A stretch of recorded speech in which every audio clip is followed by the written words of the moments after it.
Okay, guys, it's been about a month and a half. I've been driving the truck, super busy. Got a couple of the cars in here, as you know. Finally, see, I gotta get a Driveshaft put back in. So the truck's driving great. I'm pretty sure it turned out to be the U-joints for the Driveshaft going to the back. So we got it blocked up right here. And the other wheel on that side is on the ground. This is a limited slip, so it turns. Let's turn the wheel. You turn the wheel and it turns, hub turns there. And back here, just some free spins. So there's the Driveshaft. I'm not gonna rebuild this Driveshaft. I have no time. I got customer cars. So I'm just gonna get this thing put back together so I have my four-wheel drive, because I needed the four-wheel drive to help a guy load a Dodge Magnum on a trailer, and I didn't have the four-wheel drive. So we had to do it in two-wheel drive on rock, and it spun a little, enough, but we were able to pull the car up because it did roll pretty good. So I need to get my four-wheel drive going again. If this unit acts up, I'll probably just buy another Driveshaft, like 185 bucks. And I just think that's the way to go. Anyhow, let's get this thing put back in. Okay, a little reminder of the tools. 15 millimeter. This with the big bolt. It goes in the rear end. Gets in there nice. And this one here is a 5/16. And I got a 5/16 wrench. And also got a 15 millimeter drop and a 15 millimeter ratchet wrench and open end. So we should be set up tool-wise to get this job done. Let's get up in here and get going at it. Okay, so I got it in. I don't have it all bolted down. I got a couple of bolts started. I put this end in first. You have to pivot this piece here, this yoke, where it'll slide in. After you get this yoke here kind of in there, you don't have to get it in there good. Just get it kind of set up in there. Pivot this end in position. I got my marks lined up here, and I got my marks lined up back here, you can see. So I don't know if that matters. I talked to people who said it did, and talked to people who said it didn't. But when you're chasing a vibration problem, which I think I've cured by putting the U-joints in the back shaft, but just to be sure, I'm gonna put it back the same way. So now I'm just simply gonna rotate it around, and you can see the other two holes here. And then up here, right here, these two right here where my fingertips are in. And let's get those bolts in. Then we get all four of the bolts in, we can start getting it snug. And there is a torque spec. And I grabbed myself another wrench. What I had wasn't quite getting it done, so another 5/16 open on this end and a ratchet on that end. All right, so let me get the other bolts in. Alrighty, you can see the two holes there. I'm sure if I can get these started. I got the two in the front started. That one started. If they act like they don't want to go, don't force them, guys. Whatever you do, they need to go in there kind of smooth. So, of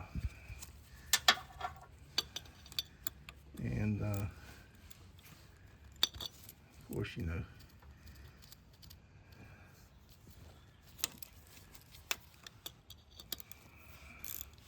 There we go. That one's starting. See how easy that ratchet's ratcheted? This is a little 1/4" drive, so this is in there good. So we got that one started. Now let's go to this one.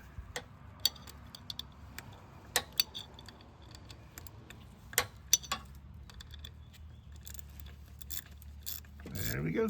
All right, so all four bolts, all 8 bolts are in.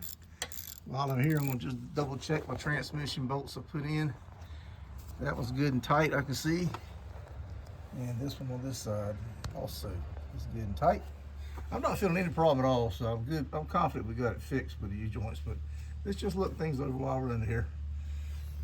All right, let me cut you off, and I'm going to tighten these bolts up. And there's a torque spec. We'll get to that here in just a second. All right, I got those two snug. I'm just gonna spin this shaft around, get those two in position, and let me tighten those up, and then we'll go to the front joints, the front bolts up there. Okay, I got all 8 bolts good and snug. And of course, you can't get them any tighter because the drive shaft tries to turn when you tighten them up. So what I'm gonna have to do, I've pushed these blocks out of the way right here. I didn't use jack stands because I ain't jacking it up high enough. I just put some blocks. You make sure you clear that piece of the control on there. Don't want to mess up that bushing. And let it down where the tire's rubbing on the ground, and it'll hold the axle. I got the truck is still in park, and transfer case is in two-wheel drive. So you want to stop it at this point where you can get to 4 of the bolts, 2 in the back right here, and 2 in the front, and then let the truck down on its weight, weight of the truck on the tire, and tighten those up, and then jack it back up and tighten the other side. Let me do that. Okay guys, so I got everything good and tight front, back there in the back. Now it did say not to reuse the bolts. We'll see why not. I reused the bolts. I'm not buying new bolts. That's ridiculous. Whew, out of breath pulling on that damn wrench, but okay. So laying on this car, I'm jacking it. Had to jack it up a little bit to get a little clearance, but let's go for a test drive, see what we got.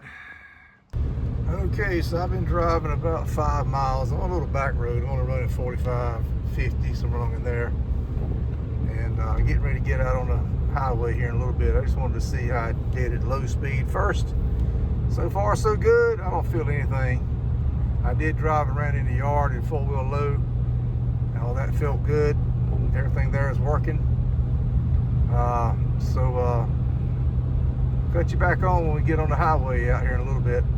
It's beautiful out here. Look at this. Absolutely beautiful. And I'm 5 miles away from this.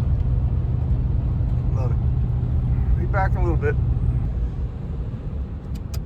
Okay, so I got out here on the highway. I'm getting a little bit too far away from the house, so let's turn around and go back. Probably 10, 12 miles from the house. That's not necessary to do all that. Let's go back this way. Turn to the... I just wanted to get out here because there's not a lot of traffic out here, but so far so good. Truck seems to be doing okay, so I think we got it, folks. I think we got it. So I'm gonna end this video.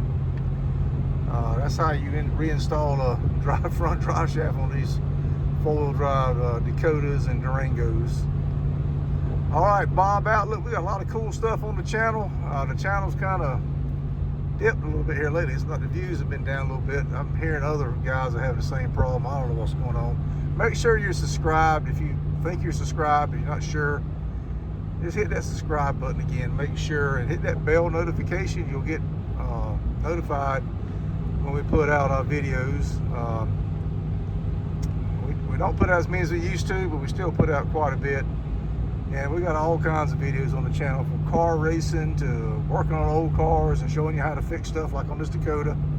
Car shows, swap meets, junkyard crawls. Matter of fact, I had a buddy come by today, said that he spotted an old Dodge Charger in a junkyard not too far from the house. And the guy that owns the junkyard said we're more than welcome to come take a look at it and shoot a video. So we're going to try to get up there and do that here in the next week or two. And I've done a couple of videos out of that yard already. So we'll see what's going on in there.